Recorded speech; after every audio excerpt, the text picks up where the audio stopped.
Friends আমি বলি না যে মানে আমার ফ্যান ফলোয়ারের অভাব নাই, যেখানে যাই সেখানে ফ্যান ফলোয়ার আয় দেবো। বলো হ্যালো গাইস, হ্যালো গাইস বললাম। আমি একটা স্যাড সং শুনতে শুনতে পৌঁছে গেলাম এয়ারপোর্টে। তো হ্যালো ফ্রেন্ডস, কেমন আছো তোমরা? আশা করছি খুবই ভালো আছো। আমি আলহামদুলিল্লাহ খুবই ভালো আছি। আবার তোমাদের জন্য নিয়ে চলে এলাম একটা নতুন ব্লগ। আর এখন টাইম হলো 7:44। তাই আজকে সকাল সকাল ঘুম থেকে উঠতেই মা এই আঙ্গুরগুলো দিল। তাই আঙ্গুরগুলো খেতে খেতে আমরা আইফোন, ঘড়ি, ব্যাগ আর আমার জান গরুটাকে নিয়ে উঠতে চলে গেলাম একটা এটিএম। তো সারা এখানে আসতে দেখি এটিএমটা বন্ধ। তাই আমি একটা স্যাড সং শুনতে শুনতে পৌঁছে গেলাম এয়ারপোর্টে।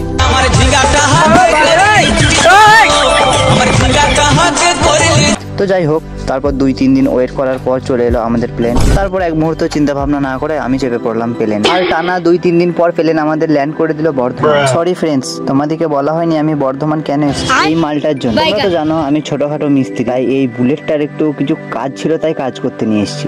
যাই হোক, তারপর এখানে এসে দেখি দোকান বন্ধ, তাই একটু চলে গেছিলাম মাঠ দিকে। ফ্রেন্ডস আমি বলি না যে মানে আমার ফ্যান ফলোয়ারের অভাব নাই, যেখানে যাই সেখানে ফ্যান ফলোয়ার আয় দেবো।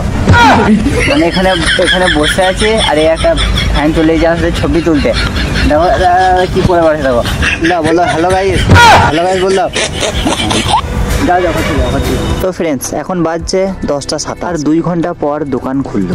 আসলে ফ্রেন্ড এসেছিলাম আমি এই মালটার জন্য। তারপর ওই মালটা আর সাথে কিছু মাল নিয়ে আমরা হাঁটতে চলে এলাম আমাদের জান গরুটার কাছে। ফ্রেন্ডস অনেক কারণবশত অনেক ভিডিও করতে পারিনি, তো তাই মন থেকে সরি। আর ভিডিওটা এই পর্যন্তই থাক। ভিডিওটা যে শেষ পর্যন্ত দেখেছো তাকে মন থেকে ধন্যবাদ। ভিডিওটা কেমন লাগলো এটা একটু কমেন্টে জানিয়ে দিও। এভাবেই পাশে থেকো, এভাবেই ভালোবাসতে থেকো। তো দেখা হচ্ছে নেক্সট ব্লগে। তো আজকের মতো টাটা।